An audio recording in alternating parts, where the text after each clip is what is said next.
কাঁটাতারের বেড়া নির্মাণ নিয়ে চাঁপাইনবাবগঞ্জের শিবগঞ্জ সীমান্তে বিজিবি ও বিএসএফ এর মধ্যে উত্তেজনার সৃষ্টি হয়েছিল। বিজিবি জানায়, আন্তর্জাতিক সীমান্ত পিলার ১৭৭-এর ১S ও ২S এলাকায় কয়েক মাস আগে সীমান্তের নোম্যান্স ল্যান্ড থেকে ৫০ গজ এগিয়ে বাংলাদেশের অভ্যন্তরে একটি কাঁচা রাস্তা নির্মাণ করে ভারত। সোমবার সেই রাস্তার পাশে পুনরায় কাঁটাতারের বেড়া নির্মাণ করার উদ্যোগ নেয় ভারতীয় সীমান্তরক্ষী বাহিনী বিএসএফ সদস্যরা।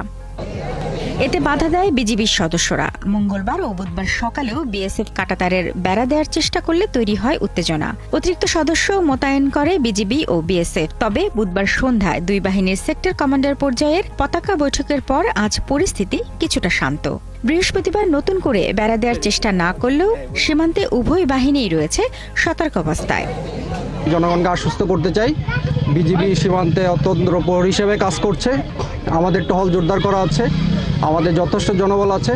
আমরা অন্যান্য সময় যেভাবে সীমান্ত নিরাপত্তা রেখেছি, এই বর্তমান পরিস্থিতিতেও আমাদের সীমান্ত নিরাপদ থাকবে।